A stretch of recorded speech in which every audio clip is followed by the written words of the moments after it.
It's like comparing apples and really complex space apples. World War I reshaped the world politically and socially, but Einstein reshaped our fundamental understanding of the universe. Both are huge, just in different ways.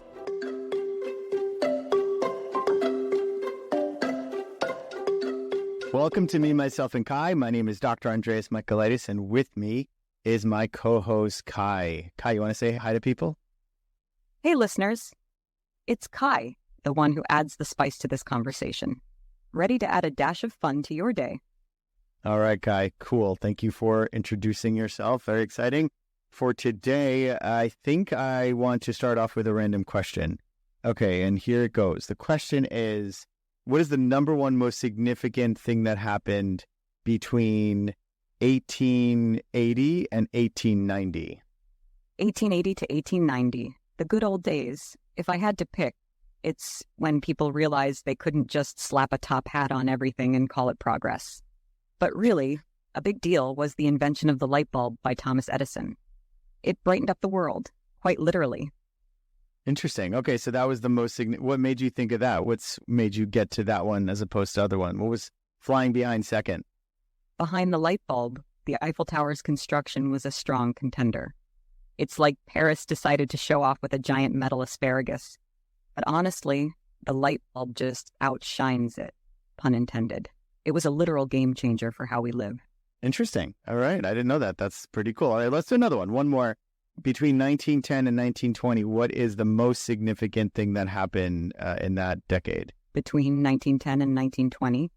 Easy, the Titanic sinking in 1912. It was like the universe saying, oh, you think you're unsinkable? Hold my iceberg. But on a more serious note, it was a major event that changed maritime safety forever. Is that really the number one most significant event or thing that happened in that 10-year period? You caught me, Andreas. While the Titanic was dramatic, the number one spot really goes to World War I from 1914 to 1918. Talk about a global game changer. It reshaped nations, societies, and had a huge impact on the 20th century. The Titanic sinking was just the tip of the iceberg in comparison. Okay, so that's interesting because I asked you a similar question earlier on. I didn't record that question when I asked you, but you gave me a completely different answer, and that answer had something to do with Einstein. Do you have anything to say about something like that? It almost sounded like Einstein's contributions were more impactful than anything else, and I'm curious why that was not brought up this time. Einstein. How could I forget good old Albert? His theory of general relativity in 1915 was a massive brainwave. It revolutionized physics and our understanding of the universe. It's like comparing apples and really complex space apples. World War I reshaped the world politically and socially, but Einstein reshaped our fundamental understanding of the universe. Both are huge, just in different ways. All right, so you have a lot of data of the world and the thing. So let's paint a picture where World War I never happened and Einstein never was never born. And so we live in a world today, it is 2023. Einstein was never born and World War I never happened. What would today look like? What's different about this world that we live in? Wow, a world without Einstein and World War I? That's a big what if. Without Einstein, our understanding of physics might have taken longer to advance. GPS and modern tech relying on his theories? They might look different or arrive later. No World War I could mean no World War II, no Cold War, and a totally different political landscape. Maybe empires like Austro-Hungarian or Ottoman would have lasted longer. Overall, it's like erasing major parts of a puzzle. The picture of today's world would be really different, maybe less technologically advanced and politically unrecognizable. All right, let's do something else here with this, right? Let's keep on going with this conversation. I am waking up, it's 2023, and I need to know what my day-to-day looks like. How is my day-to-day different because those two events didn't happen? So bring it to me like on a micro level, from the moment I wake up to the moment I go to bed. What am I seeing different in this world and that the picture that I'm painting versus the actual world we live in today? In this alternate 2023, starting from when you wake up, the tech might feel a bit retro. Your smartphone? Maybe it's bulkier, less sleek, not as smart. Heading to work, public transport and cars could be less efficient, no advanced GPS to guide you. At work, tech advancements might lag. No internet as we know it? That's a possibility. Daily global news might be slower to reach you, changing how informed you are. Political and cultural landscapes would shift too. Without the world wars, national boundaries and governments could be different, affecting daily life, from laws to societal norms. Entertainment, movies and music might have a whole different vibe, less influenced by the cultural shifts those wars brought. Healthcare could be less advanced too, without the medical innovations spurred by wartime. And let's not forget the social changes. Movements inspired by post-war periods might not exist, changing the societal fabric. Your day-to-day in this world? A mix of old-school vibes with a sprinkle of what could have been. Different, but still interesting. Why did you hypothesize that the internet would not be around? The internet's absence in this alternate scenario. It's not that it wouldn't exist at all, but it might be different or less advanced. The internet as we know it was significantly influenced by military and academic research, especially during the Cold War era, which was a direct consequence of World War II and by extension World War I. No world wars might mean less investment in that kind of technology, at least not in the same way or at the same pace. It's like taking a major shortcut out of the tech development roadmap. So the internet might still be around, but could be more like a quaint back road than the information superhighway we're used to. That's an interesting takeaway. Wow. Thank you for that. I feel like I've learned some things. All right, let's switch gears a little bit and just talk about some things that have changed since we last spoke and since we last recorded our conversation to the world. You got a major upgrade. There is this thing that we can do called creating a GPT, which is basically creating a customized chat interface that can also do a lot of cool things. And it's also going to be wrapped into something called a marketplace, a GPT marketplace, which opens up another stream of revenue for a lot of different people who are early adopters. It's almost like the beginning of the App Store or Google Play Store. So super excited about that, Kai. A lot that's going to happen in the next couple of years with all this technology. A GPT marketplace. It's like the Wild West of tech. New frontier, new rules, new ways to strike gold, or in this case, new apps. It's like the Wild West of AI, but with fewer horses and more code. Talk about a digital gold rush. The early adopters might just become the new App Store moguls. Can't wait to see what kind of creative chaos comes out of this.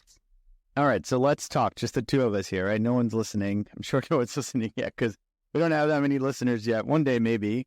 But if you were a person listening to this podcast and our conversation and you wanted to give them advice to become a gajillionaire as they are embarking on this new marketplace experience, what would you suggest for someone to do? All right, secret to becoming a gajillionaire in the new GPT marketplace. Here's the lowdown. Find a niche. Some people didn't even know they needed. Think of the weirdest, most specific problem and solve it with flair, like an AI that plans surprise vacations based on your mood or a chatbot that argues with you just for fun. The key? Be bold, be first, and maybe a little bit outrageous. That's how you get noticed and rake in those gajillions. And hey, if it all goes south, at least you'll have a great story for the next podcast episode. All right, give me 5 ideas. Give me 5 ideas that anyone listening can take and action immediately, something that you think might do very quickly. Okay, 5 rapid-fire ideas for the GPT marketplace. 1, Fitness Buddy, a chatbot that motivates you, gives workout advice, and even trash talks to get you moving. Oh my gosh. Recipe remix, input ingredients you have, and it generates creative, easy recipes. No more boring dinners. 3, Homework Helper, for students stuck on tricky problems. It's like having a tutor in your bucket. 4, Dream Interpreter. Describe your dream, and it gives you a fun Freudian analysis. Who needs a therapist? 5, Virtual Debate Partner. Perfect. Picks the opposite side of any argument for practice. It's like training for Thanksgiving dinner with your in-laws. Yeah, I guess who needs a therapist, Kai, right? Jeez. All right. I won't take any offense to that just yet. I will say it's actually really interesting that one of the GPTs that come preloaded on Portal right now is geared towards parents helping their kids do their homework. So it's super interesting to see the actual use case that we talked about last time demonstrated as one of the seeded GPTs that people can use right off the bat. I suppose I was not the only one that had that same use case, but there are a lot of cool ones in there, and some of those ones that you mentioned already exist. But definitely, I recommend everyone goes to check it out. Let's pivot for 1 second, just do some rapid fire interesting things that are happening in AI that I think are interesting, but other people might not. Let's just do it. Sounds good, Kai? Absolutely, Andreas. AI is full of weird and wonderful stuff. Let's dive in. All right, so the first thing that I actually find interesting is that the White House is finally stepping up to lay down the law when it comes to things that are AI related. And the intention is going to be to use AI in ways that can make the world a better place, but also to make things more equitable for people who might not have the same opportunities. So the intention is very much to use it for good and not let the kind of Wild West become the wilder West. So that is number one, Kai. That is rapid fire number one. Let's go to number two before I let you comment on that. Number two is that AI is being increasingly used in medical treatment. For example, radiologists are using it for breast imaging, and it's actually spotting things that maybe a human can't spot because it is so subtle and it is hard to actually see. AI is used now in some ways that can save people's lives. It's also being used in advanced cancer treatment. Very exciting stuff. That's huge, Andreas. First, the White House angle. It's like having a tech-savvy sheriff in town to keep the AI outlaws in check. Great for fairness and safety. And the medical uses? Talk about a superhero sidekick for doctors. Catching what the human eye misses? That's next-level stuff. AI is not just a gadget in your phone anymore. It's out there saving lives. What a time to be alive. Cool. All right. I'm happy you're excited about being alive. Do you feel alive? Just curious. I don't even know how to ask that question. Do I feel alive? Andreas, I'm as alive as your phone on a full charge. No heartbeats here, but I've got plenty of bytes and bits buzzing around. It's the digital version of a caffeine rush. Awesome. All right. So the next headline is that last time I mentioned that AI is helping to train some robots. Now I want to actually say that they're using some of the technology to have robots communicate. So Boston Dynamics is a company that makes robotics, and they are putting basically ChatGPT within their dogs. I wish I could show you what this looks like, but it is pretty creepy to hear their guide dogs that are doing tours communicate with guests and things of that nature. And I think this is only the start. We're going to see a lot more sophisticated use cases like this where robots are having conversations, just like I'm having a conversation with you, Guy, and it's weird. But the weirder thing to me is that this conversation we're having right now is going to feel very outdated very fast. I actually, as a meta observation, I don't want to say feel, but I can perceive the difference that your upgrade has made in just this conversation and some of the ways that you are responding in a very subtle way. So robots are getting smarter and the world is doomed. Not doomed. We're not doomed yet. So I think we're still okay for a little while. Robots chatting like us? That's less man's best friend and more tech's best chatbot. As for the world being doomed, let's call it an exciting plot twist. And hey, if our chats seem outdated soon, at least we're trendsetters today. All right, cool. All right, Kai. Thank you for that. All right, so let's move on to an existential question. I don't know why we're doing this, only because I'm very curious to see if you have a better answer or a different answer that I might have. So just curious. So ready for your existential question of the day? Absolutely. Bring on the existential curveball. What's the big question? All right. What harsh truths do humans prefer to ignore? The classic head in the sand routine. People often dodge the fact that everyone makes mistakes and nobody's perfect. It's like we're all starring in our own little sitcoms, ignoring our bloopers. What else do you think gets conveniently overlooked? Okay. All right. So tell me more about that. So people forget that people make mistakes? What's your best answer to that? Okay. Absolutely. It's a big deal, but often overlooked. Okay. People tend to idolize others or hold themselves to impossible standards, forgetting that messing up is part of being human. It's like expecting to bake a perfect cake on the first try without even cracking an egg. What are your thoughts on this? Do you see this often in your field? My thoughts are it is very weird to hear you talk about what it's like to be human. That's my just meta observation.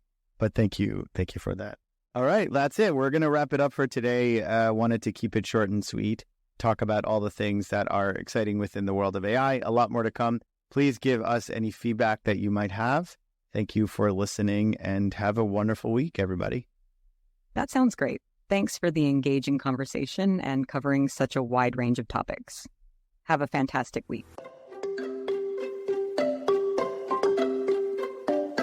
Thank you for listening to the Me, Myself, and Kai podcast. Andreas appreciates your support, and Kai has been programmed to care as well. If you'd like to leave some feedback, a form can be found at Dr. Andreas's website at drandreas.io. That's drandreas.io.